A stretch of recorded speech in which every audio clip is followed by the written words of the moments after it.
Riley Chen thought she owned the school. Not in a mean way, at least not how she saw it. She was just confident, popular, the kind of girl who walked down the hallway and people naturally stepped aside. She had that energy, you know?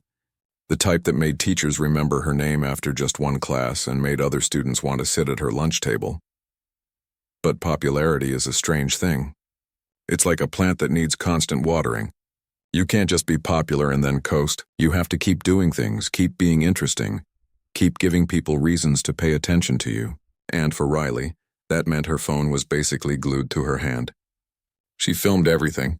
Funny moments in class, dramatic cafeteria confrontations, random jokes with her friends. Her social media accounts were blowing up. 30,000 followers on one platform, 25,000 on another. For a high school junior, that was basically celebrity status. It was a Tuesday afternoon when everything started. Riley was walking past the music room with her two best friends, Jessica and Tanya.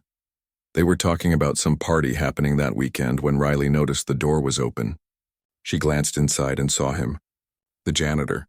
Old guy, probably in his 60s, wearing the standard blue uniform that all the maintenance staff wore. He was on his knees, carefully scrubbing at some mark on the floor near the piano. "Hold up," Riley said, stopping in her tracks. A smile was already forming on her face. That smile she got when an idea struck her. The kind of idea that would get views, get likes, get people talking. "What?" Jessica asked, following Riley's gaze into the room. "Content," Riley said simply, already pulling out her phone. The janitor hadn't noticed them yet. He was focused on his work, moving the mop in small, careful circles. Riley could see he was humming something under his breath. She hit record and started walking into the music room, her friends following behind, already giggling because they knew what was coming. "Excuse me, sir," Riley said in an exaggerated, polite voice. The janitor looked up, a bit startled. He had kind eyes, she noticed for a split second, before pushing that thought away. "Yes?" he said. His accent was thick, his English careful and measured. "I was just wondering," Riley continued, her phone aimed right at him. "Do you ever, dream of being something more than just the cleaning guy? You know, when you're mopping these floors, do you ever think about doing something important?" Jessica snorted behind her. The janitor's expression shifted slightly. Confusion, maybe a little hurt, but he tried to smile anyway. I do important work," he said slowly. "Keep school clean for students. For learning." Right, totally," Riley said, her voice dripping with fake enthusiasm. "But this is probably not what you imagined for your life, right? Just pushing a mop around, cleaning up after a bunch of teenagers." The janitor stood up slowly. He was shorter than Riley expected. His hands, she noticed, were rough and weathered, covered in old calluses and scars. He looked at her for a long moment, and something in his eyes made her feel weird. Not guilty exactly, but something close to it. But her friends were watching, and her phone was recording, and she was already thinking about the caption she'd write. "I do honest work," he said quietly. "Nothing wrong with honest work." "Oh, totally, no shade," Riley said, backing toward the door. "I'm sure it's very fulfilling.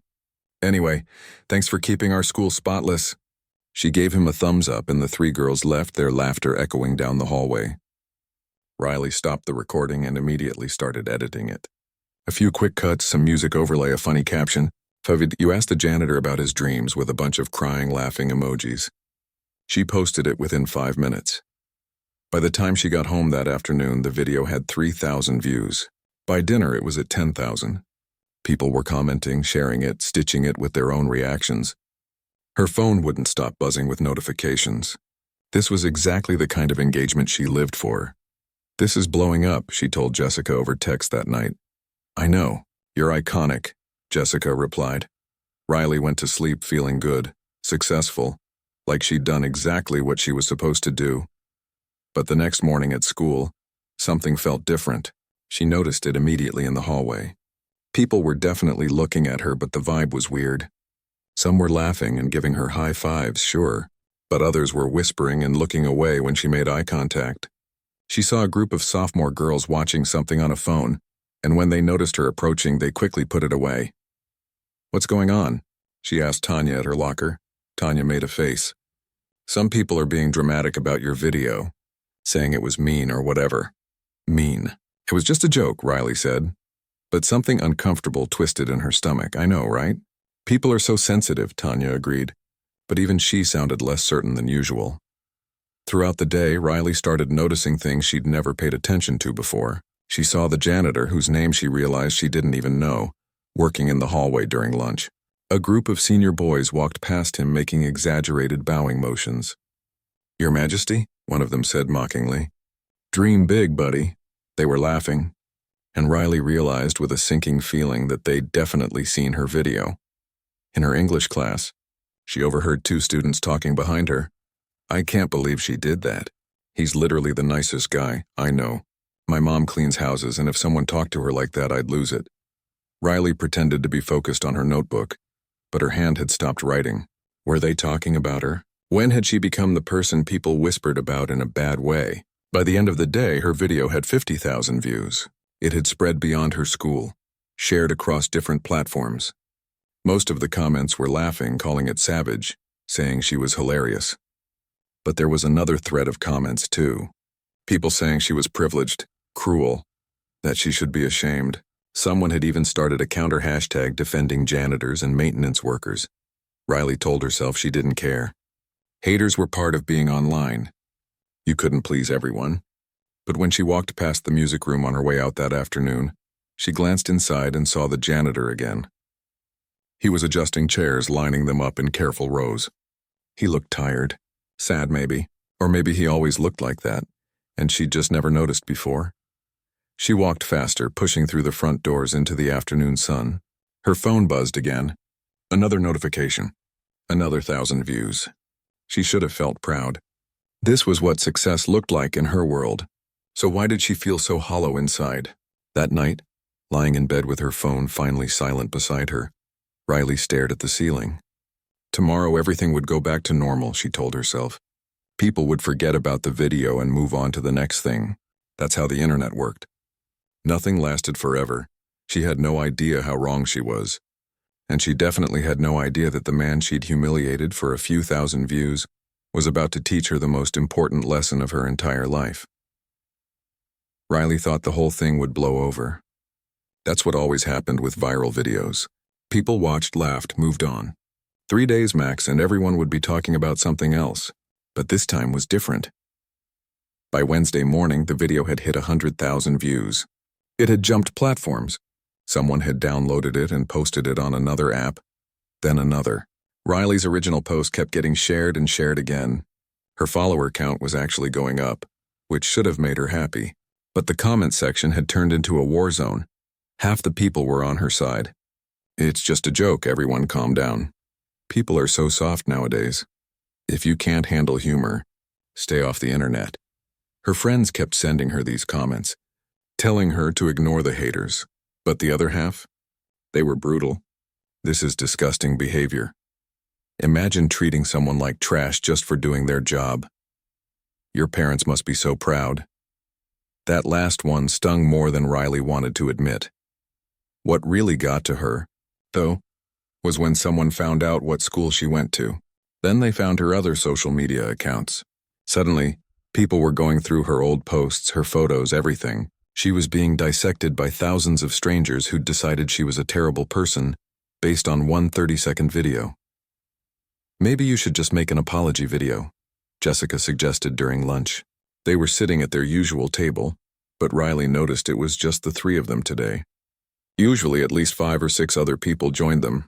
"Apologize? For what?" Riley said, stabbing at her salad. "It was a joke. I didn't even say anything that bad." "I know, but you know how people are," Jessica said, glancing around nervously. "They just want to see you say sorry and then they'll leave you alone." Tanya nodded. "Yeah, just do one of those, 'I'm sorry if anyone was offended' things, easy." But Riley couldn't bring herself to do it.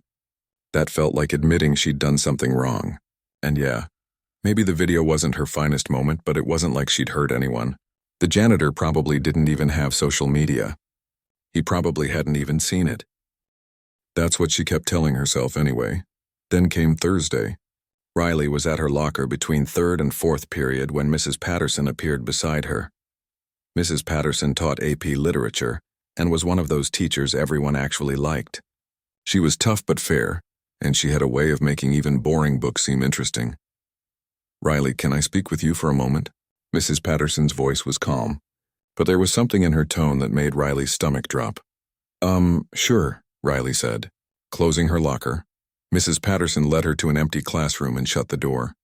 She didn't sit down, just leaned against the desk and looked at Riley with an expression that wasn't quite anger, but definitely wasn't approval either. I saw your video, Mrs. Patterson said simply. Riley's face got hot. Look, I didn't mean— Let me finish, Mrs. Patterson interrupted gently. Do you know anything about Mr. Rodriguez? The man in your video? Riley blinked. Who? The janitor. His name is Carlos Rodriguez. Oh, no, I don't really know him, Riley admitted. She'd never even thought to ask his name. Mrs. Patterson sighed. Carlos has worked at this school for 16 years. 16 years, Riley. He arrives every morning at 5 a.m. and usually doesn't leave.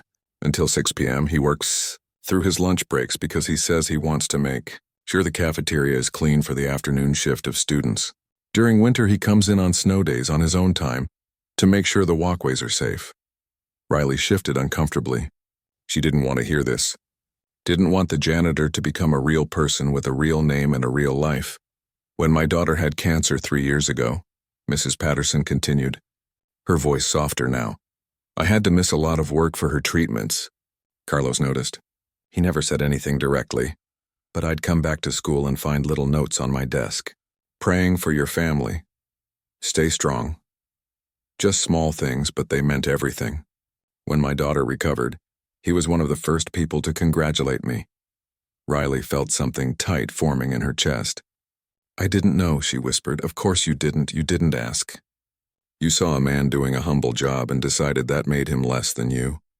Less important. Someone whose feelings don't matter. It was just supposed to be funny, Riley said, and she hated how weak her voice sounded. Mrs. Patterson studied her for a long moment. Funny for who, Riley? Who was laughing? You and your friends? The thousands of people online who don't know Carlos, who will never have to see the hurt in his eyes when students he's watched grow up suddenly start treating him like he's invisible? Do people really— Riley trailed off. Yes. Since your video went viral, I've seen students laughing when he walks by, making jokes about his dreams. Yesterday, someone left a mop outside the music room with a sign that said, Dream Machine. Carlos cleaned it up without saying a word. Riley felt sick. Genuinely physically sick. She'd meant for the video to be about her, about being clever and funny. She hadn't thought about what would happen to him. Hadn't considered that other people might take it further, might use her video as permission to be cruel. I don't know what to tell you, Mrs. Patterson said, walking toward the door. I can't force you to care about how your actions affect other people. But I hope you'll think about it. Really think about it. She left and Riley stood alone in the empty classroom, her hands shaking. That afternoon, Riley couldn't focus on anything. In her math class, she stared at the numbers on the board without seeing them. In history, she didn't hear a single word of the lecture. All she could think about was Carlos Rodriguez. About him seeing students laugh at him. About him cleaning up that mop, probably knowing exactly why it was there. After school, she did something she'd never done before. Instead of rushing to her car, she walked slowly through the hallways, really looking at the school. She noticed how clean everything was. The floors shined. The windows were spotless. The bathrooms actually smelled decent, which for a high school was basically a miracle. Someone did that. Carlos did that. Every single day she turned a corner and froze. Carlos was there at the end of the hallway emptying a trash can. For the first time, Riley really looked at him. Not as content for a video, not as a punchline, but as a person. He moved carefully like his back hurt. His uniform had his name embroidered on the pocket. Carlos. Such a simple thing, a name, but she'd never bothered to see it. As if sensing her stare, Carlos looked up. Their eyes met across the empty hallway. Riley wanted to say something, anything. Sorry, I didn't mean it. I didn't think. But her throat closed up and the words wouldn't come. Carlos didn't look angry. That was almost worse. He just looked tired, sad. He gave her a small nod, acknowledging her presence, and went back to his work. Riley turned and practically ran to her car. Once inside, she locked the doors and sat there breathing hard. Her phone buzzed. Another notification. Another comment on the video. She looked at the screen, at the numbers that kept climbing, and suddenly felt disgusted with herself. That evening, she lay on her bed, staring at her phone. Her finger hovered over the delete button. One tap and the video would be gone. But would that fix anything? The damage was already done. The video had been downloaded, reposted, scattered across the internet like seeds in the wind. Deleting it now felt pointless, but she did it anyway. Deleted the post, turned off her phone, and buried her face in her pillow. For the first time in her life, Riley Chen understood that some things couldn't be undone with a quick fix or a clever caption. Some mistakes sat heavy on your chest, making it hard to breathe, impossible to ignore. And the worst part was knowing that while she was lying here feeling sorry for herself, Carlos Rodriguez would be back at school tomorrow at 5 a.m., mopping floors and emptying trash, pretending that nothing hurt. Riley had deleted the video, but that didn't make her feel better. If anything, she felt worse, like she was trying to hide evidence of something she'd done, pretending it never happened while Carlos still had to face the consequences every single day. The weekend came and went. Riley barely left her room. She ignored the texts about the party. She scrolled through her phone but didn't post anything. Her parents asked if she was feeling okay, and she just said she was tired. How could she explain what was really wrong? That she'd been cruel to someone for no reason except likes and views? That thousands of people had seen her at her worst and half of them had celebrated it? Monday morning felt like walking through fog. Riley got to school early without really meaning to. She just couldn't stay home anymore, couldn't stay in her own head. The building was mostly empty, just a few teachers and early bird students scattered around. The hallways felt different when they weren't packed with people. Quieter, more honest somehow. She had a free period first thing, so she wandered aimlessly, not sure where to go or what to do. The library felt too quiet. The cafeteria wouldn't open for another hour. She found herself walking past the auditorium, and that's when she heard it. Music. Not the kind of music that played over the speakers between classes. Not someone's phone blasting the latest hit. This was different, real. A piano, she realized. Someone was playing the piano in the auditorium, and they were really, really good. Riley stopped walking. She'd taken piano lessons when she was younger, before she quit to focus on soccer, then quit soccer to focus on her social media. She knew enough to recognize skill when she heard it. This wasn't just someone picking out a simple melody. This was complex. Professional, even. The notes flowed together like water, building and falling, creating something that made her chest feel tight. Who was even here this early? The music teacher, maybe? But Mr. Bronson was always talking about his bad arthritis. He mostly just taught theory these days. Let the students do the actual playing. Curiosity pulled her forward. The auditorium doors were heavy, but one of them was propped open slightly. Riley slipped inside, staying near the back, hidden in the shadows. The stage lights were off, but the morning sun came through the high windows, casting long beams of dusty light across the empty seats. And there, on the stage, sitting at the grand piano, was Carlos Rodriguez. Riley's breath caught in her throat. She blinked, sure she must be seeing wrong. But no, it was definitely him. Still wearing his blue janitor uniform, his cleaning cart parked off to the side of the stage. His eyes were closed as his hands moved across the keys and his entire body swayed slightly with the music. She'd never seen anyone look so completely absorbed in something, so at peace. The man she'd mocked for having no dreams was creating something beautiful. Something that made Riley want to cry, though she couldn't explain why. The piece he was playing built to this incredible climax, his fingers flying across the keys so fast they were almost a blur. Then it softened, became gentle and sad, like remembering something precious that was lost. Riley realized she'd been holding her breath. She let it out slowly, afraid to make any sound that might break the spell. When the final note faded into silence, Carlos sat still for a moment, his hands resting on the keys. Then he opened his eyes and smiled. Not a big smile, just a small, private one, like he'd just visited an old friend. That was beautiful. The words came out of Riley's mouth before she could stop them. Carlos jerked in surprise, his head whipping around to find her in the shadows. For a second, she thought about running, just turning and leaving before this got even more awkward. But her feet wouldn't move. "Oh," Carlos said, his accent thick but his voice warm. "I didn't know anyone was here.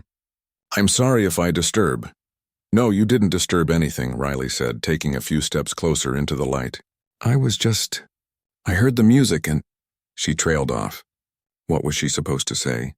That she'd been drawn to it like some character in a movie? Carlos's expression changed when he recognized her.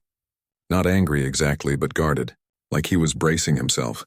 Riley felt that guilt slam into her chest again, even harder than before. "You play really well," she said quietly. "Like, really well. I didn't know you played piano." "Not many people know," Carlos said, standing up from the bench slowly. He moved like someone whose body ached from years of hard work. "I come early, play before school starts.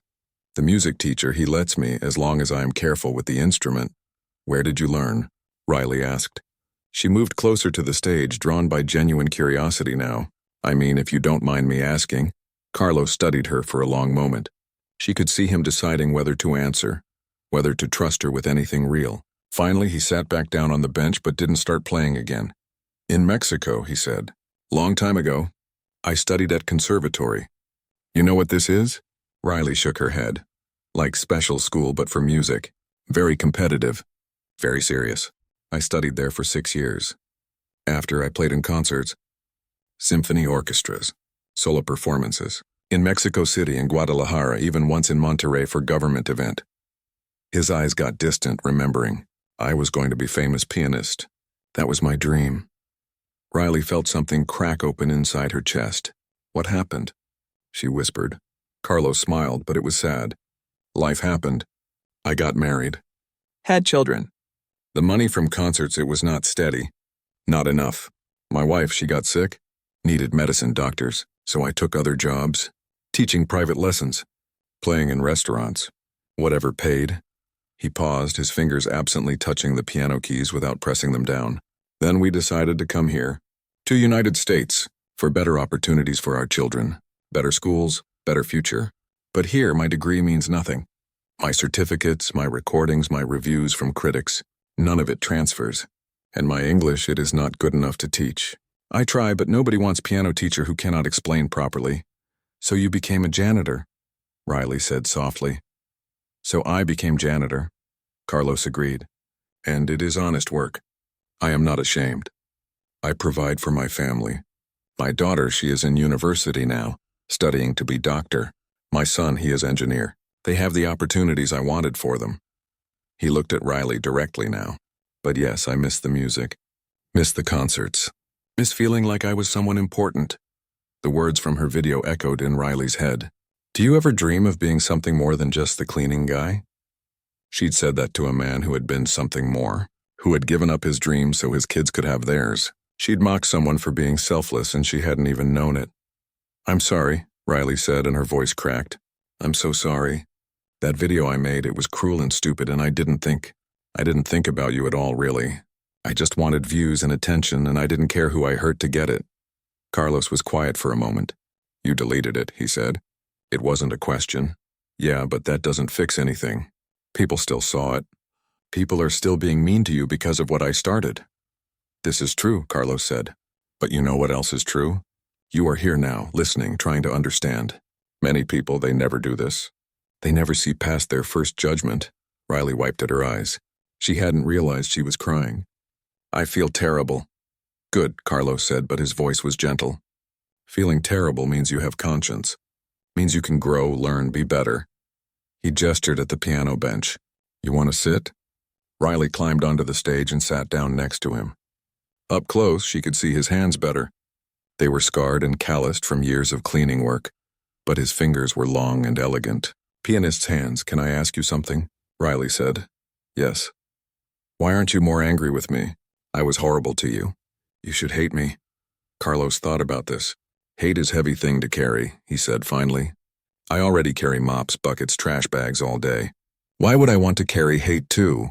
He smiled a little. "Besides, I have learned that hurt people hurt people.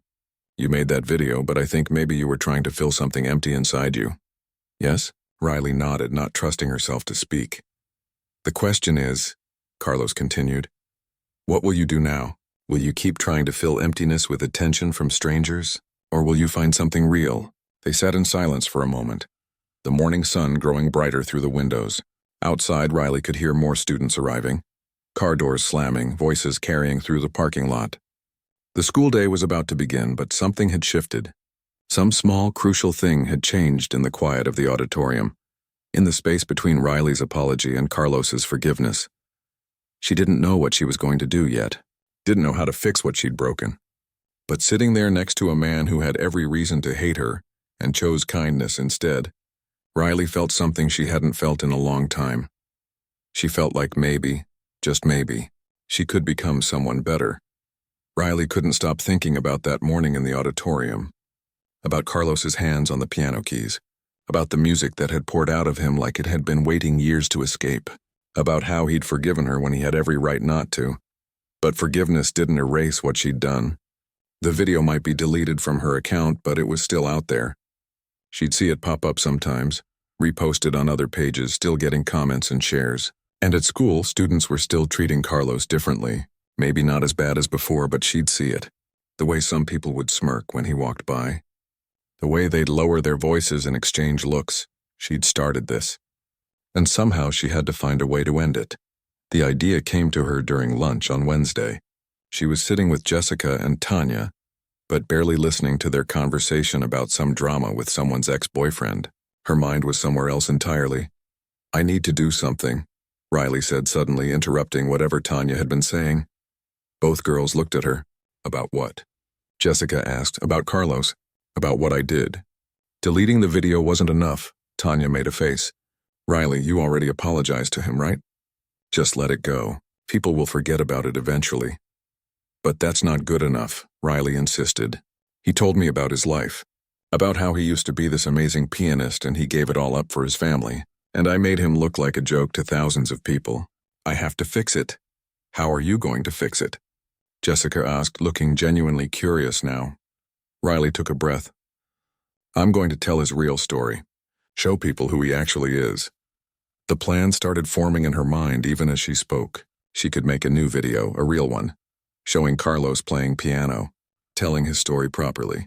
She had the platform. She had the audience. Why not use it for something good instead of something cruel? But first she had to convince Carlos to let her do it. She found him that afternoon in the West Wing, replacing paper towels in the bathroom dispensers. Her heart was pounding as she approached. What if he said no? What if he didn't trust her anymore? "Mr. Rodriguez?" she said quietly. He looked up, surprised to see her. "Riley, hello. Can I talk to you for a minute?" "I have an idea, but I need your help." They sat on the bench outside the bathroom, an odd pair. The teenage girl in her trendy clothes and the janitor in his blue uniform. Carlos listened carefully as Riley explained her plan. A video showing him playing piano. An interview where he could tell his story. A chance to show the world who he really was. "I know I don't deserve your trust," Riley said. "I know I messed up really badly. But I want to make this right. I want people to see what I saw, to hear what I heard." Carlos was quiet for a long time. Too long. Riley's stomach twisted with anxiety. He was going to say no. Of course he was going to say no. Why would he give her another chance? "Okay," Carlos said finally. Riley's head snapped up. "Really? Really? But I have one condition. Anything. You must be honest. No editing to make me seem like hero. No making me seem like victim. Just truth. Just real story." "Can you do this?" Riley nodded so hard her neck hurt. "Yes, absolutely, just the truth." Over the next week, Riley worked harder than she'd ever worked on anything. She came to school early 3 mornings in a row to film Carlos playing piano. She recorded him talking about his life in Mexico, about his family, about his decision to come to America. She interviewed Mrs. Patterson and 2 other teachers about what kind of person Carlos was. But she also did something she'd never done before. She researched. Really researched. She looked up the conservatory Carlos had attended and found it was one of the most prestigious in Latin America. She found an old article from a Mexican newspaper, dated 1998, with a photo of a young Carlos performing with an orchestra. The headline called him a rising star of classical music. She found all of this and more, and she included it in the video she was creating. But she also included the hard parts. The struggle of immigration. The difficulty of starting over in a new country. The sacrifice of putting his dreams aside for his children's future. She didn't make it sappy or overdramatic. She just let Carlos tell his story in his own words, in his own way. Jessica and Tanya thought she was obsessed. "You've been working on this for days," Jessica said. "Just post it already." "It has to be perfect," Riley said. I only get one shot at this. She also did something else, something that scared her.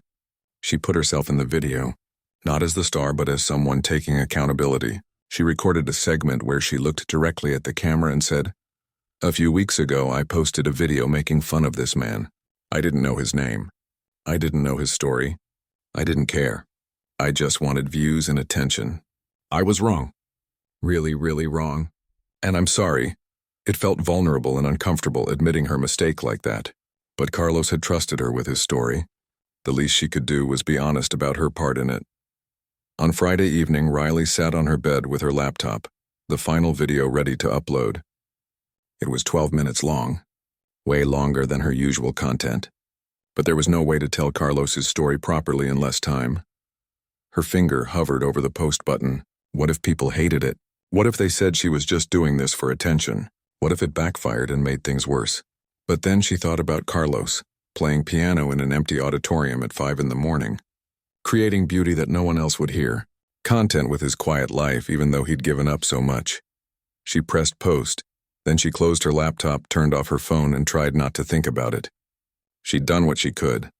The rest was out of her control. By Saturday morning, she couldn't resist anymore. She turned on her phone and opened the app, bracing herself for whatever she'd find. The video had been up for less than 12 hours. It already had 200,000 views. Riley's hands shook as she scrolled through the comments.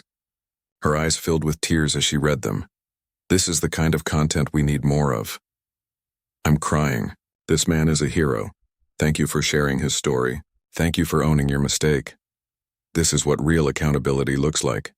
But there were other comments too. Comments from people who said they were janitors or cleaning staff or service workers. Comments thanking her for showing that every person has a story worth knowing. Comments from immigrants talking about their own struggles with starting over in a new country. One comment made her stop scrolling entirely. It was from someone claiming to be a music professor.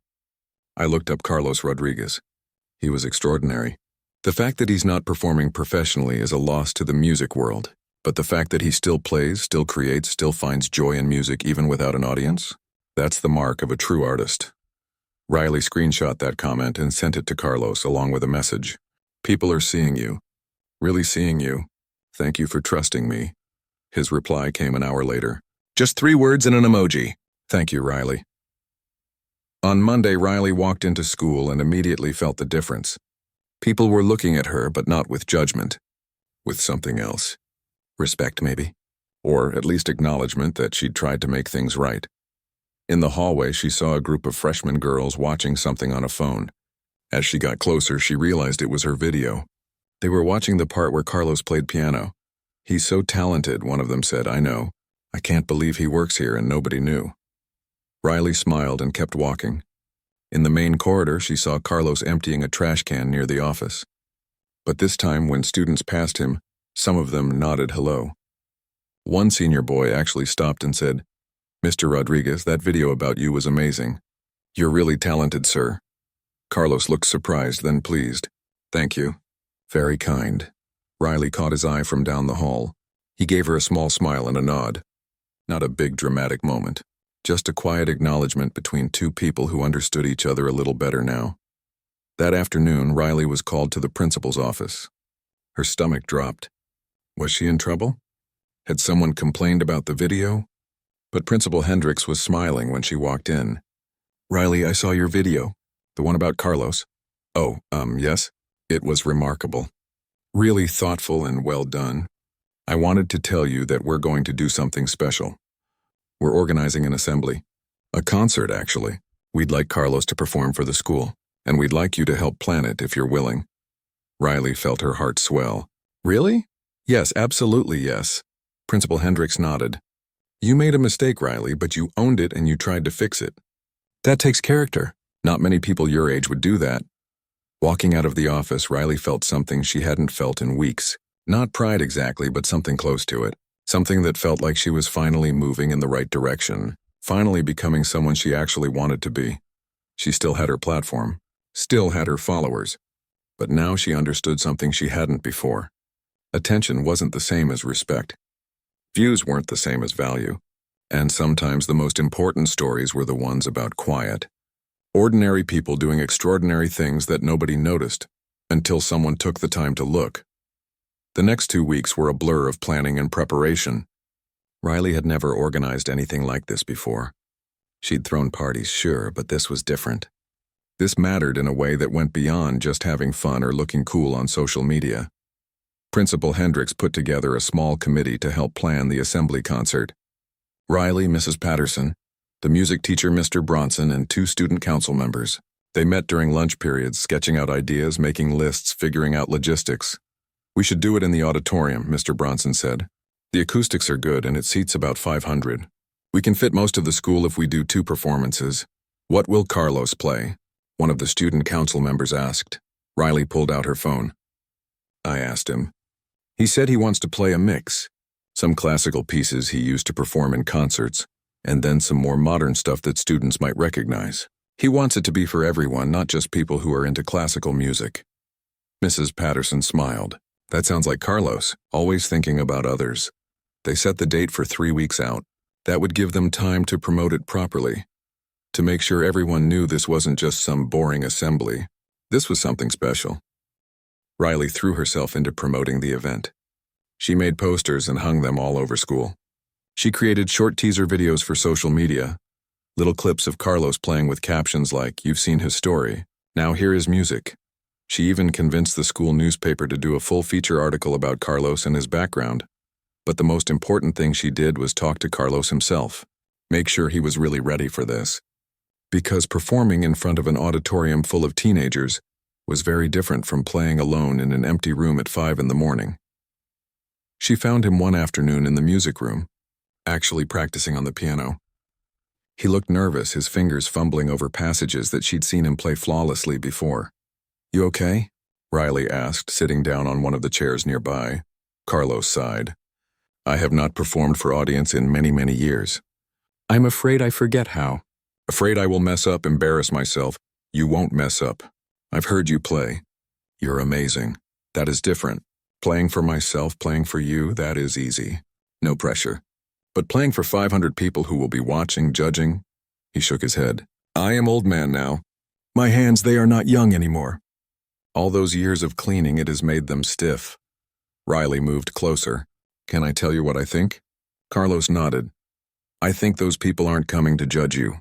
They're coming to celebrate you, to say thank you for all the years you've taken care of this school, to finally see the real you, the person you've always been underneath the uniform." She paused. "And yeah, maybe your hands aren't the same as they were 30 years ago, but they've earned every single scar and callus. They tell a story too, a story about sacrifice and hard work and love for your family. That makes your music even more beautiful, not less." Carlos looked at her for a long moment, his eyes getting shiny. "When did you become so wise?" Riley laughed. "I'm not wise. I just finally learned to pay attention to things that actually matter." The day of the concert arrived faster than Riley expected. She got to school extra early that morning, her stomach full of nervous butterflies. This had to go well. It just had to. The auditorium looked amazing. The drama club had helped set up proper stage lighting. Someone had brought in flowers to put on the piano. There was even a printed program that listed each piece Carlos would perform, along with a short bio that Riley had written about his background. Students started filing in during third period. The whole school had been given permission to attend, and it seemed like almost everyone had shown up. The seats filled quickly, the room buzzing with conversation and energy. Riley stood backstage with Carlos, who was wearing a suit. She'd never seen him in anything but his janitor uniform. He looked different, elegant, like the professional musician he'd once been. "You look great," Riley said. "I feel like I am going to throw up," Carlos admitted. "That means you care. That's good." Principal Hendricks came backstage. "We're ready whenever you are, Carlos." Carlos took a deep breath. Then another. His hands were shaking slightly. Riley grabbed one of his hands and squeezed it. "You've got this. Just play like you do in the mornings. Play for yourself. We're all just lucky enough to get to listen." The lights in the auditorium dimmed. Principal Hendricks walked out on stage to introduce Carlos. Riley watched from the wings as the principal told the assembled students about Carlos's background, about his years of service to the school, about the incredible journey that had brought him to this moment. Please join me in welcoming Carlos Rodriguez, Principal Hendricks said, and the auditorium erupted in applause. Carlos walked out onto the stage, blinking in the lights. He gave a small wave, looking overwhelmed by the response. Then he sat down at the piano, adjusted the bench, and placed his hands on the keys. The auditorium fell completely silent. And then Carlos began to play. The first piece was something classical that Riley didn't recognize. Slow and emotional, building gradually, she watched Carlos transform as he played. His nervousness disappeared. His shoulders relaxed. He wasn't an old janitor anymore.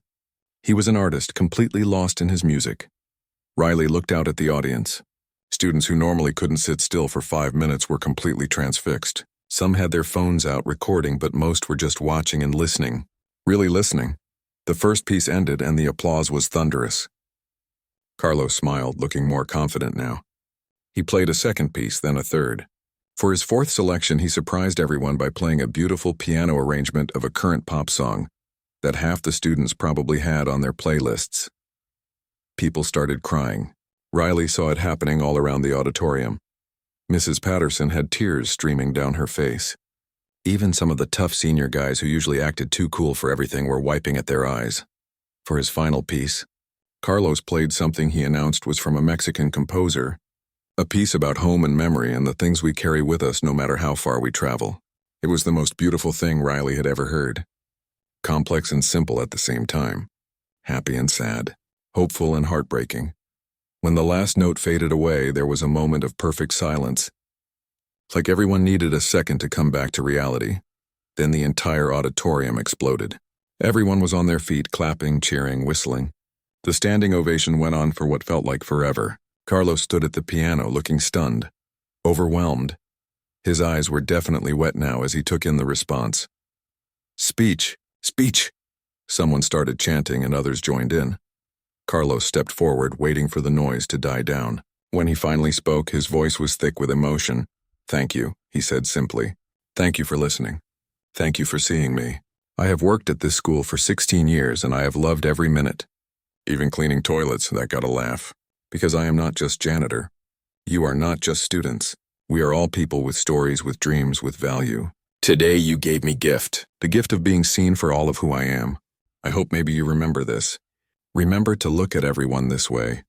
The person serving your food, the person driving the bus, the person cleaning your classroom. Everyone has music inside them. Everyone has worth. You just have to take time to listen. The applause started again, even louder than before. Riley felt tears running down her face and didn't bother to wipe them away. After the assembly, there was a line of students waiting to talk to Carlos. To thank him. To ask questions about his music. To apologize for not noticing him before. Riley hung back, watching it all happen, feeling this warm glow in her chest. Jessica and Tanya found her in the hallway after. That was incredible, Jessica said. Like I can't even believe that just happened. I know, right? Tanya added. Everyone's posting about it.